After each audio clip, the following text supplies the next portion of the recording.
camera ha. Relax mo lang ha. 1, 2, 3. Magandang buhay mga kahamak. Muli tayo nagpapasalamat sa mahal na Panginoon sa ibinigay sa ating buhay. Ito nga, muli-muling nagtiwala sa atin mga kahamak. From Gabao Erosin Sorsogon, taga Purok sa Islamong po. Dito ay binisita muli sa kahamak compound. Dito lamang sa tapat ng simbahan sa Purok 5, Gabao Erosin Sorsogon. Kasi nangangalay daw ang kanyang mga paa, ang kanyang mga binti, ang kanyang bewang at ang kanyang mga balikat. At sumasakit na rin paminsan-minsan ang kanyang likod. Dahil nga nito mga kahamak, dahil ang kanyang paa ay hindi na pantay.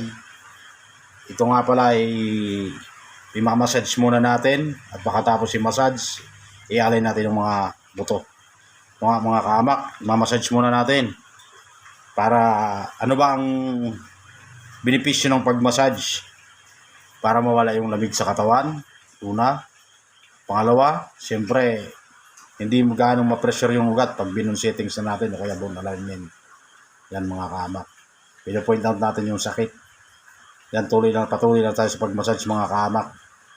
Siyempre, after nitong massage na ito, i-bone alignment na rin natin para tuloy-tuloy ang kagalingan ng ating kahamak na nagtiwala sa atin.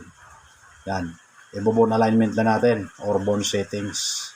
Ayusin natin. Kasi may lumbar problem na rin. Siguro sa katagalan ng panahon, sa pagdadrive ng motor, naulanan, nainitan, mga pasmadong ugat, mga kahamak, nandiyan na nagsama-sama na rin yan. Pero siyempre sa pangangalay ng mga braso, sa pagmumotor din, sa ilang taon, ganoon din ang nararamdaman. Kung titingnan natin, paiba-iba yung kanyang posisyon dahil nga iba't ibang ang nararamdaman niya mga kahamak. Ito, si kahamak nyo, patuloy lang natutulong hanggat may lakas. Siyempre, kung kayo may mga nararamdaman, bisitahin nyo lamang si kahamak sa Purok 5, Gabao Erosin Sorsogon, sa front lang po ng simbahan, Gabao Parish. Ito mga kahamak, ialin din natin ang kanyang paa.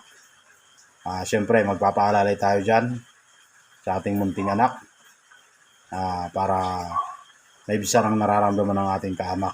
Yan nga mga kahamak, inalay na natin yung kanyang paa. Naipantay na natin. Yan ang benepisyo ng bone settings or bone alignment. Siyempre, sa mga nangangalay na braso din, pagpapatuloy natin sa pag-align, kung makikita nyo, yan mga kahamak, sa bugtaw, sa mga braso, sa bugtaw, sin mga daliri, mga kahamak, dito sa amin, bugtaw. Pangangalay. Kaya mga kahamak, ang buhay isa lamang, paminsan-minsan ay ingatan natin. Hindi naman masama na minsan uminom tayo ng sapat na tubig sa ating katawan para maibsan ang ating mga nararamdaman. Yan mga kahamak. Pagkatapos nga nito, syempre tuloy-tuloy ang kagalingan ng ating kahamak. Yan nga mga kahamak, may mga frozen shoulder din dito. Tinignan natin. Siyempre, tutuloy-tuloy na rin natin ito kasi nandito lang naman si kahamak. Patuloy tayong magsisettings nito. Siyempre, ganyan ang gagawin natin for frozen shoulder, mga nangangalay na leeg.